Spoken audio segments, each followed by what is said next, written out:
வாங்க இப்போ நம்ம வந்து கம்மஞ்சோறு தான் ரெடி பண்ணி இப்போ வந்து கூழாக கரைச்சி நம்ம ரெடி பண்ணி வச்சுருக்கோம். அதுக்கு வந்து சைடிஷாக வந்து வடகம், ஒரு மிளகாய் இதெல்லாம் ரெடி பண்ணியிருக்கோம். நம்ம வடக ரெசிப்பியில் நம்ம சேனலில் இருக்குது. கம்மஞ்சோறு ரெசிப்பியும் நம்ம சேனலில் போட்டிருக்கோம். அதோட லிங்க்லாம் கீழே கொடுக்குறோம்.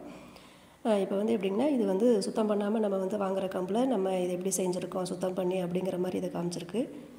இப்போ வந்து நம்ம வந்து இதில் வந்து இது வந்து காட்டு கம்புன்னு சொல்லுவாங்க. இப்போ நம்ம எந்த கம்பாக இருந்தாலும் சரி, அதை வந்து கொஞ்சம் சுத்தம் பண்ணாமல் நம்ம வாங்கிட்டோம் அப்படின்னா, அதை வந்து நம்ம வந்து இந்த மாதிரி ஒரு உடம்பு இருக்கிற பாத்திரத்தில் வந்து நம்ம போட்டு தண்ணி விட்டு இந்த மாதிரி பின்னூசி இல்லை ஏதோ ஒன்று ஒரு ஊக்கு மாதிரி ஏதோ ஒன்று போட்டு நம்ம வந்து அதை அரிச்சு எடுக்கணும். இது வந்து இப்போ இருக்கிறவங்களுக்கு நான் அவ்வளோக்கா அரைக்கிறதுக்கு வராது, அதனால் இதை நான் கொஞ்சம் சொல்லி காமிச்சிருக்கேன். இப்போ வந்து இதை வந்து நம்ம தண்ணி விட்டு 2 வாட்டி நம்ம நல்லா அரைச்சிக்கலாம். பாருங்கள் எவ்வளோ மண் இருக்குது. நம்ம வந்து அரைச்சிட்டு பாருங்கள், இதில் கல் மண் இதெல்லாம் இருக்குது.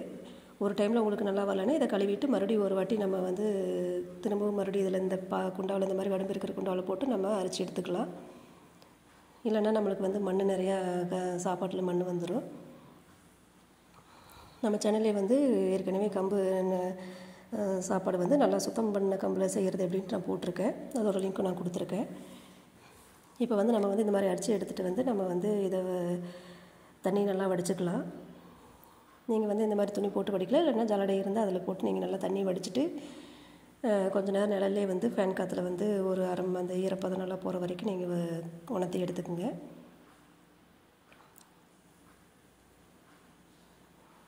இப்போ நம்ம சேனல் நீங்கள் இன்னும் சப்ஸ்கிரைப் பண்ண இருந்தால் பண்ணிக்கோங்க. நாங்கள் நிறைய சமையல் வீடியோ, ஸ்நாக்ஸ் ரெசிபிஸ் வீடியோ எல்லாமே போட்டிருக்கோம். ஈவினிங் ஸ்நாக்ஸ் எல்லாமே போட்டிருக்கு. நான்வெஜ் ரெசிபிஸும் இது எல்லாமே நீங்கள் உடனே பார்க்க முடியும்.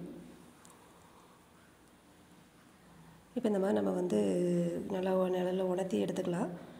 கொஞ்சம் நல்லா அந்த ஈரம் போயிடணும். அப்போ தான் நம்ம வந்து மிக்சியில் அரைக்கிறப்ப வந்து நல்லா அரைச்சி தவிடு எடுக்கிறதுக்கு நம்மளுக்கு நல்லா வரும். நல்லா ஈரம் உணர்ந்ததுக்கப்புறம் நம்ம வந்து மிக்சியில் வந்து நம்ம அரைச்சிக்கலாம். உங்களுக்கு வந்து முரத்தில் வச்சு பொடிச்சு அதை தவிடு சுத்தம் பண்ண தெரிஞ்சிச்சுன்னா நீங்கள் அந்த மாதிரி புடைச்சி எடுத்துக்கலாம். இப்போ அந்த மாதிரி சுத்தம் பண்ண தெரியாதவங்களுக்கு வந்து நான் வந்து ஒரு ஐடியா எனக்கு தெரிஞ்சதை நான் சொல்லியிருக்கேன். பாருங்கள், நம்ம இந்த மாதிரி மிக்சியில் ஒரு சுற்று 2 சுற்று மட்டும் விட்டோம்னா நம்மளுக்கு வந்து அந்த தவிடு மட்டும் வந்து ரொம்ப அரைச்சோம்னா மாவாயிரும். ஒரு 2 சுற்று விட்டு நம்ம வந்து இது தண்ணி கொஞ்சம் ஊற்றி இந்த மாதிரி நம்ம கழுநீர் பிடிச்சோம்னா நம்மளுக்கு அந்த ஓரளவுக்கு அந்த தவிடெல்லாம் வந்துடும். இப்போ வந்து நீங்கள் வந்து இது தண்ணியில் போட்டதுனால மறுபடியும் அரைச்சோம்னா அது மாதிரி ஒரு மாதிரி கூழ் மாதிரி ஆயிடும். அதனால் நம்ம இப்படியே நம்ம குக்கரில் வேக வச்சுக்கலாம்.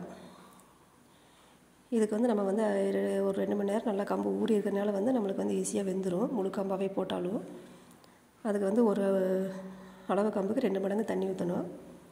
ஊற்றி கொஞ்சம் ஒரு 2 விசில் வந்ததுக்கப்புறம் ஒரு 4-5 விசில் சிம்மிலே வச்சுருங்க. வச்சுட்டு நம்ம கொஞ்சம் ப்ரெஷர் குறைஞ்சதுக்கப்புறம் நம்ம வந்து இந்த மாதிரி எடுத்து கொஞ்சம் சூடாக இருக்கிறப்ப நம்ம நல்லா கரண்டியில் நல்லா நம்ம கொஞ்சம் நல்லா மிக்ஸ் பண்ணி விட்டுட்டு மறுபடியும் கொஞ்சம் சூடாகிற வரைக்கும் நம்ம நல்லா கொஞ்சம் மறுபடியும் குக்கர் மூடி வச்சிட்டோம்னா நல்லா கொஞ்சம் நம்மளுக்கு கம்பு நல்லா மசிஞ்சு சாஃப்டாகி வந்துடும். இப்போ இந்த கம்பை வந்து நீங்கள் வந்து சூடாக இருக்கிறப்ப வந்து நம்ம எடுத்து குழம்பு, சட்னி, கடலை சட்னி, கூட்டு இது மாதிரி எந்த மாதிரியான குழம்பு இதுலேயும் நம்ம தொட்டு சாப்பிட்டுக்கலாம். இல்லை நம்ம மோரில் கரைச்சி சாப்பிட்ணும் அப்படின்னா நீங்கள் வந்து உடனே என்ன கொஞ்சம் ஆறுனதுக்கப்புறம் போட்டுக்கலாம். இல்லைன்னா 1 நாள் 2 நாள் வச்சுருக்கணும்னா இந்த மாதிரி தண்ணியில் வந்து நம்ம வந்து உருண்டையாக எடுத்து நம்ம வந்து தண்ணியில் போட்டு வச்சிட்டோம்னா நம்மளுக்கு 1 நாள் 2 நாள் தாங்கும். ஃப்ரிட்ஜில் வச்சிட்டிங்கனாலும் நல்லாயிருக்கும் ஜில்லுன்னு வெயிலுக்கு. நீங்கள் இந்த மாதிரி ரெசிபி நீங்கள் ட்ரை பண்ணி பாருங்கள். இப்போ பாருங்கள், சூப்பராக மோரில் நம்ம கரைச்சி குடிக்கிறப்போ வந்து வெயிலுக்கு அவ்வளோ ஒரு நல்லாயிருக்கும். வேறு சாப்பாடே நம்மளுக்கு சாப்பிட தோணாது. ரொம்ப ஹெல்த்தியானதும் கூட. சின்ன பசங்களுக்கு நீங்கள் இதை கொடுங்க, விரும்பி சாப்பிடுவாங்க. சைடிஷை வந்து நம்ம வந்து மோர் மிளகா, வடகம் இந்த மாதிரி வச்சு சைடிஷ் வச்சு நம்ம சாப்பிட்லாம். வடகம் ரெசிபிஸ் நம்ம சேனலில் போட்டிருக்கோம். ட்ரை பண்ணி பாருங்கள். தேங்க்யூ.